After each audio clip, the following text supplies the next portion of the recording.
예, 여러분 안녕하십니까. 우리가 저번 시간에 국권 피탈 과정과 그리고 일제강점기 이후에 일본 제국주의에 의해서 조선의 식민 통치 과정의 어떤 변화에 대해서 살펴봤습니다.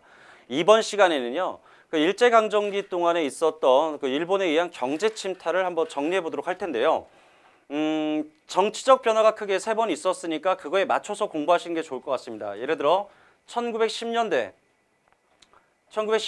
경제 침탈은 뭐니 해도 역시 토지 약탈이 가장 대표적이죠. 그래서 토지 조사 사업이 1912년부터 1918년까지 진행이 됩니다. 말 그대로 조선의 토지의 어떤 소유권 그리고 조선 토지의 어떤 지목, 지형 뭐 이런 것들을 조사하겠다는 건데, 중요한 것은 기한부 신고제라는 거죠.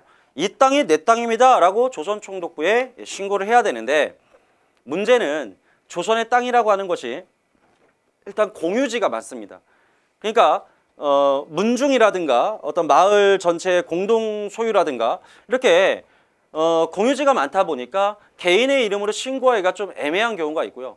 또 대한제국이 이미 망해버려서 국가가 없어졌으니까 국가가 소유했던 국유지 또한 신고의 주체가 없는 것이죠.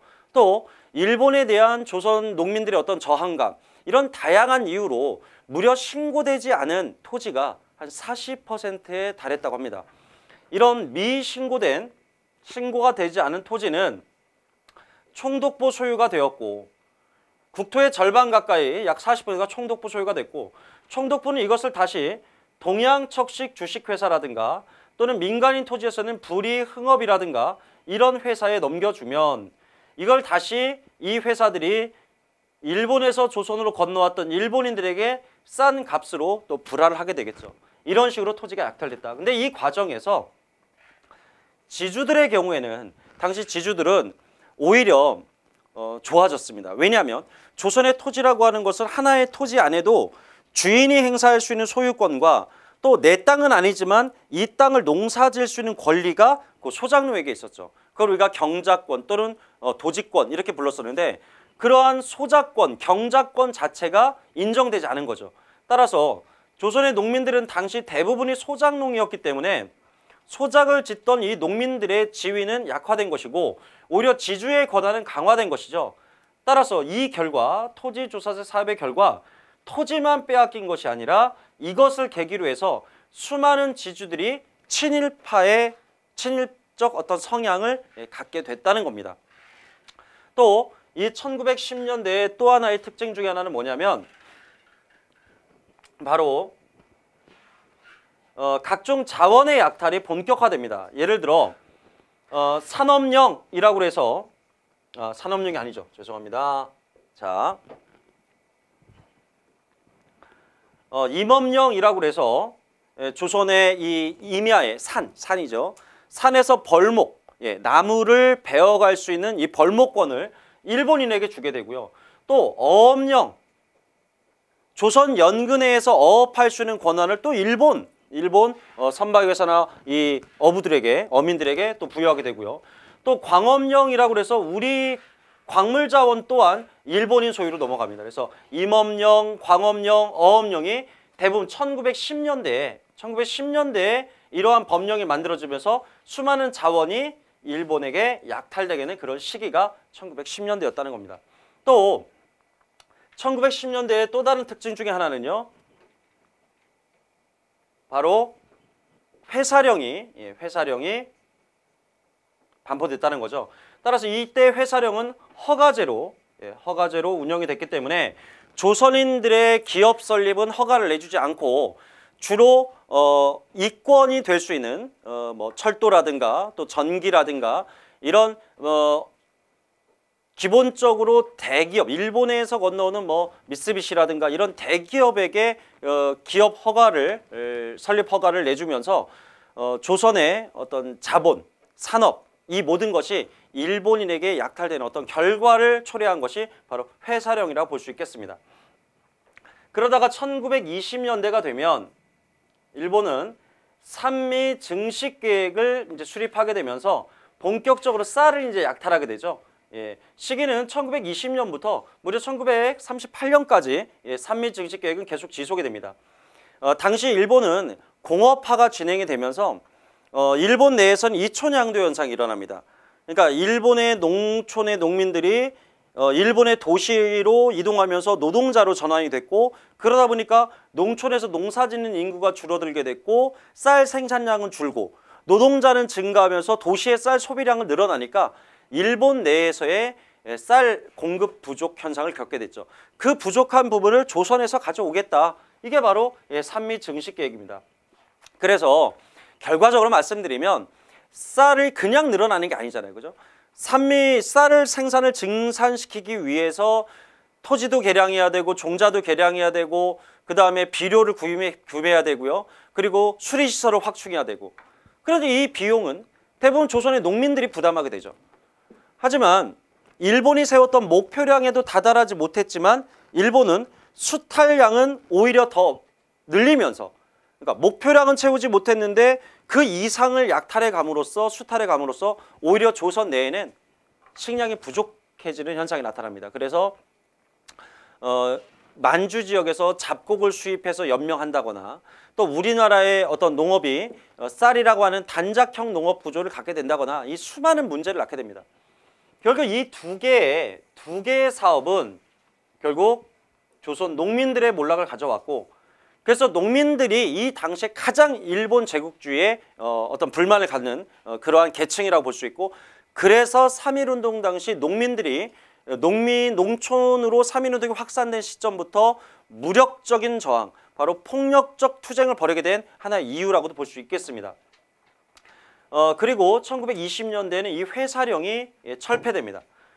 회사령이 철폐됐다는 것은 회사령이 신고제로 이제 바뀌었다는 거죠. 그래서 총독의 허가 없이도 신고서만 제출하면 누구나 이제 기업을 설립할 수 있게 된 건데, 이것 또한 일본의 어떤 전략입니다. 일본이 어느 정도 사회 기반 시설을 할 수 있는 건 일본 기업들이 모두 장악을 했고, 이제 일본의 중소기업들이 조선으로 쉽게 진출할 수 있도록 그 길을 열어준 것이 바로 회사령의 철폐 또는 회사령의 신고제 전환이 되겠죠. 그리고 1920년대 이제 후반부터 일본은 우리나라 북부지방, 함경도라든가 이 평안도 북부지방에 수력발전소를 건설하고 경공업에서 중공업으로 좀 전환되는 시점이 1920년대 후반부터입니다. 그러다가 1930년대가 되면 일본이 본격적으로 군국주의를 선택하면서 만주와 그다음에 중일전쟁을 이제 벌이게 되죠. 이때부터 시행한 정책을 우리가 병참 기지화 정책이라고 합니다. 이러한 병차 기지화 정책과 관련해서 조선에서는 이제 본격적인 식민지로부터 원료를 착취하고 어떤 노동력을 착취하고 시장을 확보하고자 하는 그런 노력을 하게 되는데, 특히나 일본이 중일전쟁을 일으킨 이후부터 조선에서 군수물자를 조달하기 위한 산업이 시작됐기 때문에 곧 군수산업이 발달하게 된 것이죠. 북부지방에. 또 군수산업의 원료라고 할 수 있는 어떤 면직과 모직의 원료를 증산하기 위해서 예를 들면 남면, 북양 이런 전략을 세우기도 합니다. 또는 농공병진 이렇게도 하죠. 농공병진 말 그대로입니다. 농업과 공업을 함께 진행한다는 거고, 남면, 북약은 한반도 남쪽 지역에서는 목화를 심고 북쪽에서는 양을 길러서 면직과 모직의 원료를 확보하겠다. 자, 이런 전략인 거죠. 그리고 1938년 이후가 되면 아까 제가 말씀드렸다시피 1938년은 국가 총동원령이 내려진 시점입니다. 그래서 이때부터 본격적인 인적, 물적 자원의 약탈이 시작됐다라고 했는데, 예를 들면 인적 자원의 약탈의 순서는 이렇습니다. 처음에는 지원병을 받습니다. 지원병. 또 지원병의 자격 조건을 또 대단히 엄격하게 제한을 해요. 왜냐하면 아무나 데려가서 총을 쥐고 함께 싸우자고 할 수는 없으니까. 그러다가 이제 학도병제를 시작하죠. 학도병.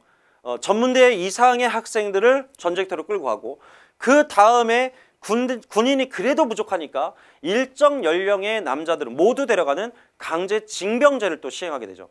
또 중간에 이제 징용제가 있고요. 그래서 지원병제, 징용제, 노역 군대가 아니라 전쟁터가 아니라 어떤 철도, 광산 이런 노역장으로 끌고 가는 징용제, 학도병제, 그리고 징병제 이런 순으로 인적 자원이 약탈됩니다. 물론 그 과정에서는 바로 우리가 여자 정신 근로령이라고 그래서 우리가 종군 위안부 할머니들 바로 그 조선의 여성들을 전쟁터에 끌고 가서 성노예로 삼았던 이러한 일들이 모두 이 이후에 이제 진행이 됩니다. 특히 이 종군 위안부 같은 경우 여자 정신 근로령은 1944년 그러니까 전쟁 막바지에 있었던 일입니다. 또 물적 자원과 약탈 관련해서 일본은 전쟁이 이제 확산되면서 무기를 만드는 금속이 부족해집니다. 그래서 금속 공출제, 뭐 밥그릇, 숟가락 뭐 이런 걸 다 공출해 가고요. 또 미국 공출제 그래서 수학이 끝나면 이걸 다 걷어가고 죽지 않을 만큼의 쌀을 다시 배급하는 또 배급제를 시행하기도 합니다. 자, 제가 좀 더 자세히 설명을 드렸는데 이제 교재를 보고 다시 한번 확인해 보도록 하겠습니다. 자, 보시면 1910년대, 1910년대는 토지 조사 사업이 가장 대표적이라고 할 수가 있겠고요. 겉으로 표면적으로는 조선의 근대식 토지 소유권제를 확립해 주겠다. 조선의 애매모호한 이런 소유권제를 근대식으로 확립해 주겠다.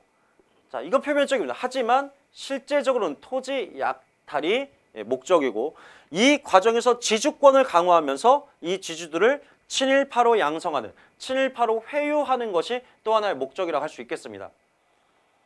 자, 토지 소유권, 토지 가격, 지형, 뭐 어떤 지도, 지목들을 이제 조사하는데 가장 중요한 건 바로 뭐다고요?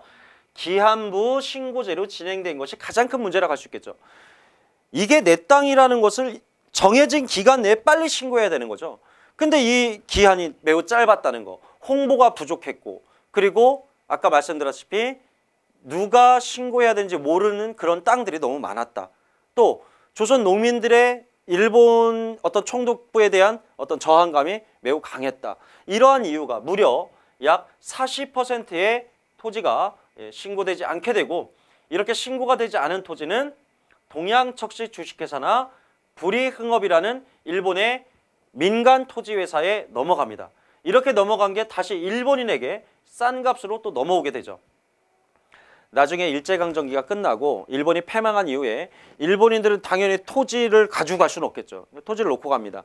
이 토지를 이제 관리하기 위해서 미 군정은 신한공사라고 하는 걸 설립하기도 합니다. 그건 나중에 다시 한번 말씀드리겠습니다.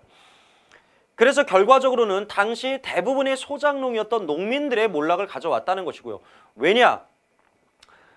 바로 경작권, 도지권, 입회권, 자 이러한 것들이 박탈됐기 때문에 그러면 오히려 지주들은 좋았겠죠. 그래서 지주제는 강화됐다.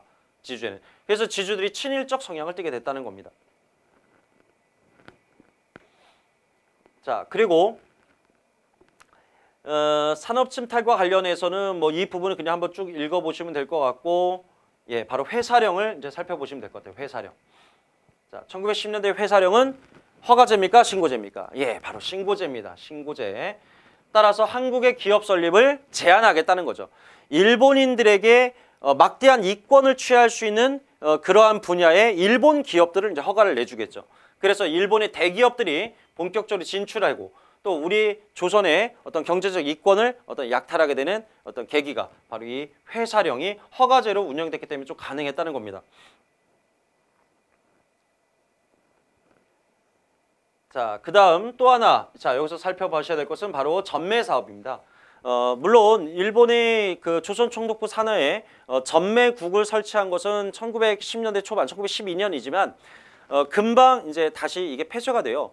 그러다 본격적으로 이 전매 사업이 진행된 건 1920년대부터입니다.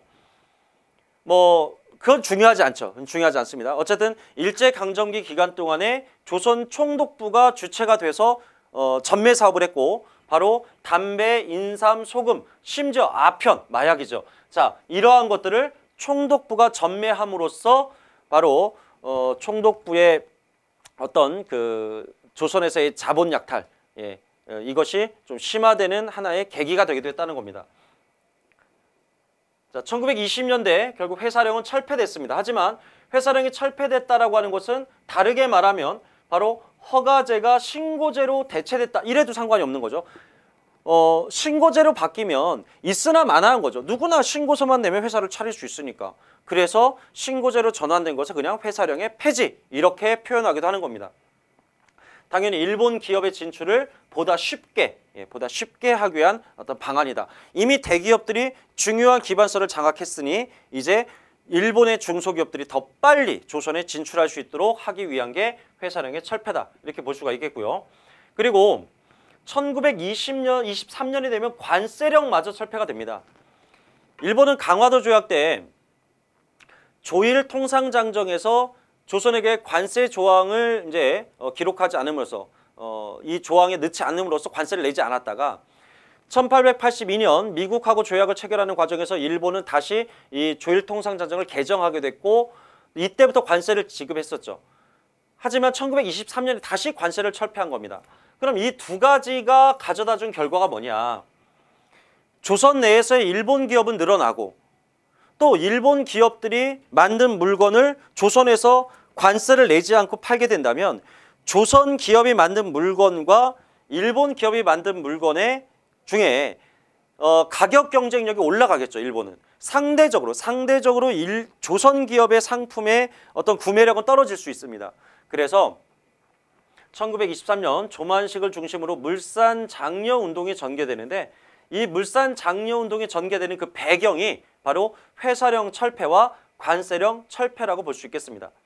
한마디로 가격 경쟁력이 떨어진 조선 기업의 물품을 우리가 사주자는 거죠. 근데 이 운동은 민족주의 계열에서 주도하게 되었고 결국 이것은 자본가들의 이익만 추구할 뿐 조선의 어떤 소비자인 어떤 서민, 농민, 노동자에게는 아무런 이익이 되지 않는다라고 해서 조선의 사회주의자들은 이 운동을 거부하기도 했습니다. 그리고 1920년대 후반 아까 말씀드렸죠.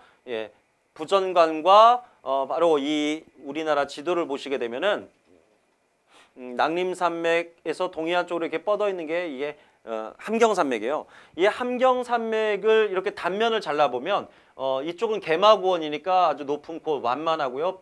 이 동쪽 해안으로 아주 급격합니다. 그래서 이 지역에 댐을 설치해서 실제로 발전은 터널을 뚫어 반대쪽에서 터널을 돌리는 방식이 유역 변경식 발전소인데 바로 이 시기에 여기에 이러한 수력 발전소들이 만들어집니다.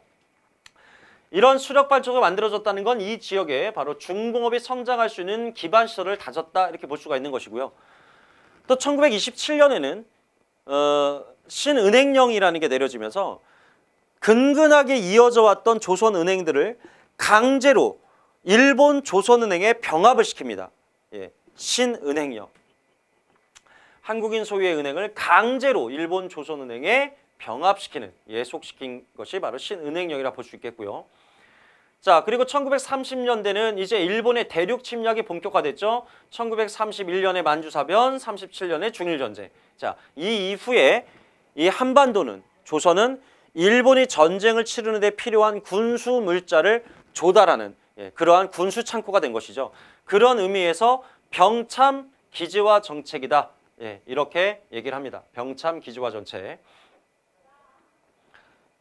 그리고 산림령, 어업령, 광업령. 자, 아까 말씀드렸습니다. 이 모든 것이 조선의 자원을 약탈하기 위한 법령인데 모두 1910년대입니다. 1911년, 1915년. 그러니까 1910년대는 토지 약탈, 그리고 자원 약탈. 이렇게 기억하시면 좋겠죠.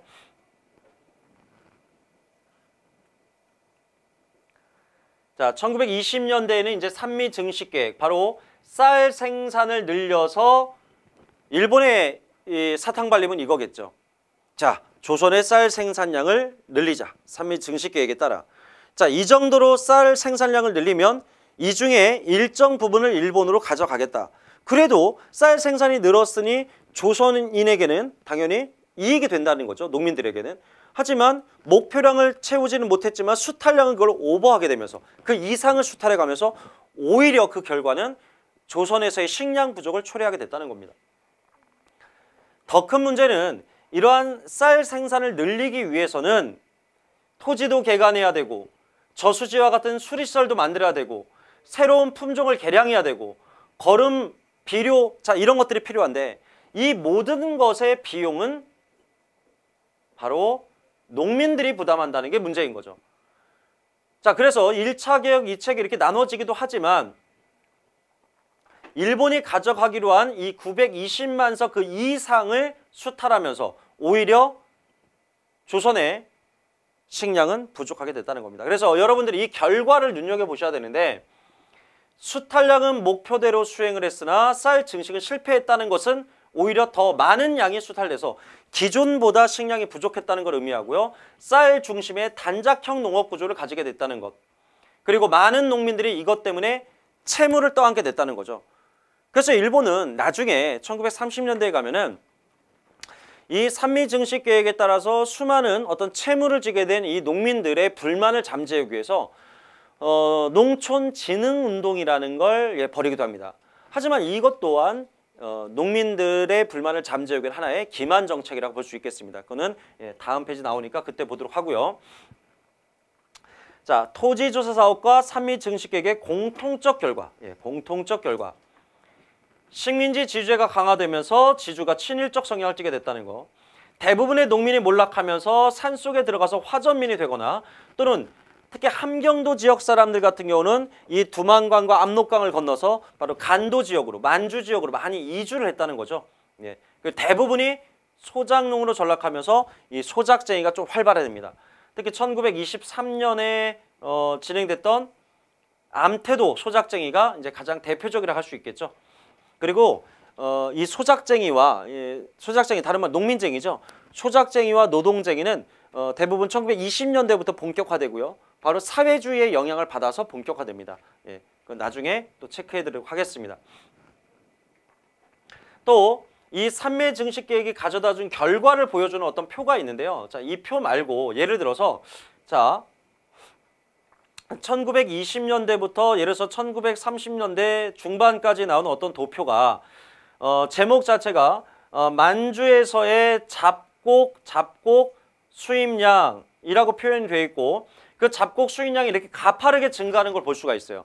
그럼 왜 갑자기 만주 지역에서 잡곡의 수입이 이렇게 가파르게 증가하고 있을까? 그 원인이 뭐냐? 이렇게 물어보면 그게 바로 산미 증식 계획에 따른 식량 부족이 원인이 되겠죠. 예.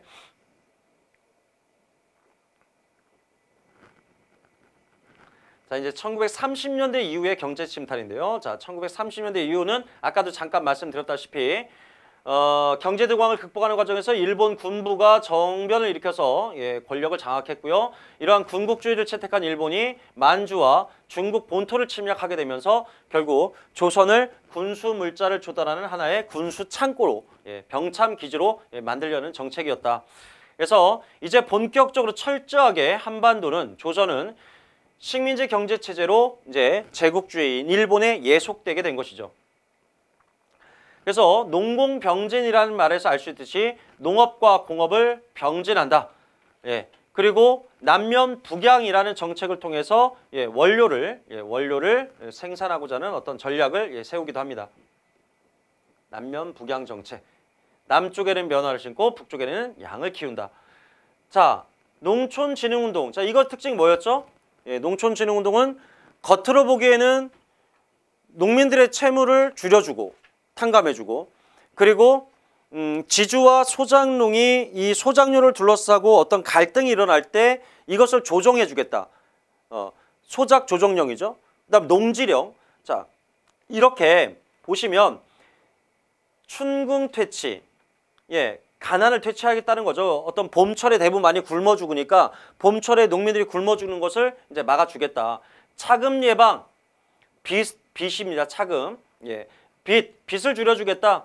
빈민을 구제하겠다. 그래서 토목공사를 통해서 일자리를 제공하겠다. 자, 이러한 것들이 하나의 구체적인 전략이었지만 오히려 그 결과는 농가 부채는 오히려 증가하게 됐고 그리고 소작농을 보호한다고 소작 조정령을 만들었지만 소작 조정을 누가 하냐면 당시 지주나 또는 금융가나 자본가들이, 기업가들이 대신해서 관료들이라든가 이런 사람들이 소작 조정을 하게 됩니다. 당연히 지주에게 유리하고 이 소작농인 농민들에게 불리할 수밖에 없습니다. 그러니까 대단히 형식적인 기만 정책이라는 걸 알 수가 있어요. 예, 이렇게 소작적인 조정을 지주, 자본가들이 맡는다는 것 자체가 말이 안 되는 거죠. 따라서 농촌진흥운동은 1932년부터 40년까지 농민들의 불만을 잠재우기 위한 일본의 정책이었지만 결국은 형식상에 그친 것이고 오히려 기만 정책이었다는 것, 그리고 오히려 목표로 삼았던 것의 정반대의 결과를 초래했다는 것이 이것의 어떤 본질이라고 볼 수 있겠습니다. 자, 국가총동원법. 예, 국가총동원법은 1938년. 여기 있네요. 1938년에 시행이 됐고요. 이때부터 인적, 물적 자원의 약탈이 본격적으로 수탈되었다. 자, 이건 순서가 알아두는 게 좋습니다. 순서를. 처음에 지원병입니다. 지원병. 예, 아무나 데려가진 않는다. 그래서 지원병의 자격이 처음에는 엄격했다는 것. 그 다음에 징용입니다. 징용. 예, 강제 징용, 국민징용령. 그래서 사할린이라든가 일본 본토라든가 자, 일본의 어떤 토목공사와 어떤 이 광물자원의 채취 현장 또는 철도 부설의 현장 강제로 조선인들 데려다가 일을 시키는 거죠. 예. 자, 그 다음 학도병제입니다. 학도병제. 일정 학력 이상의 학생들을 전쟁터로 데려가는 것이죠. 그 다음이 징병제입니다. 일정한 나이가 되면 이제 강제로 군대에 가는 겁니다. 여자 정시대 근로령, 전쟁 막바지입니다. 그죠? 전쟁 막바지. 우리가 독립을 하기, 해방하기 한 1년 전에 그래서 좀 말이 안 되는 거죠. 그죠? 예. 그리고 물론 최근에 현 정권이 일본 아베 정권과 뭐 공식적인 협정은 아니죠. 두 나라 외교부 사이의 어떤 협의죠, 협의. 예, 그래서 일본의 어떤 뭐 100억 엔이라는 어떤 그 지원금을 주게 되고 이것이 이제 우리가 흔히 말하는 그 위안부 할머니들에게 이제 지급이 된다라고 하는데 결국 그 당사자인 이 피해자들인 이 할머니들이 그것을 지금 받아들이지 않으면서 아직까지도 이게 원만히 타결됐다라고 볼 수는 없어요. 따라서 이것이 항상 이제 시험에 나올 가능성은 있지만 참 정부 입장에서 좀 민감한 사안이다 보니까 구체적으로 시험에 나올 가능성은 좀 적겠죠. 하지만 우리가 어떤 대한민국이라는 어떤 국민으로서 당연히 언제 이러한 일이 있었는지는 정확하게 좀 알아둘 필요가 있겠습니다. 예. 자, 그리고 물적 자원의 약탈은 뭐 간단히 할 수 있겠습니다. 예를 들어서 이런 부분은 중요하지 않고요. 3.1 증식 계획이 아까 중단이 됐었는데 39년에 다시 시작됐다거나 그만큼 쌀이 부족했다는 얘기죠. 자, 그리고 미국 공출, 금속 공출. 이 부분이 중요하겠죠. 예. 전쟁이 확산되고 전선이 확산되면서 이제 군량미가 부족했겠죠. 그러니까 수확이 끝나면 바로 곡식을 걷어가는 거죠. 이게 미국 공출입니다. 그리고 금속을 모두 가져가는 거죠. 무기를 만들기 위해서. 금속 공출입니다. 식량을 모두 가져갔으니 어떻게 해야 될까요? 자, 죽지 않으려면 쌀을 배급해 줘야 되겠죠. 배급. 그래서 해방 이후에 3년 동안의 미 군정 치하에서는 미군이 이 미국 공출제를 이제 폐지하게 되고 이 자본주의식으로 자유거래, 그러니까 시장에서 마음대로 쌀을 사고 파는 이런 자유거래제를 만들었지만 이 과정에서 돈 많은 사람들이 또 쌀을 매점매석하면서 쌀값이 폭등하니까 다시 미 군정은 이런 쌀을 전매 수매하는 그러한 정책을 또 사용하기도 합니다. 그 과정에서 또 농민들이 또 반대를 하게 되고요. 그거는 나중에 또 한 번 살펴보셔야 됩니다. 자, 이렇게 해서 일제강점기에 일본에 의한 경제 침탈까지 한번 살펴봤습니다. 이제 다음 시간에는 3.1운동, 3.1운동과 3.1운동의 결과 설립되었던 대한민국 임시정부의 활동, 그리고 임시정부의 활동 기간 중에 그 김구 선생님이 운영했던 한인애국단이라고 있습니다. 이런 한인애국단의 활동까지 한번 살펴보도록 하겠습니다. 그럼 다음 시간에 뵙겠습니다.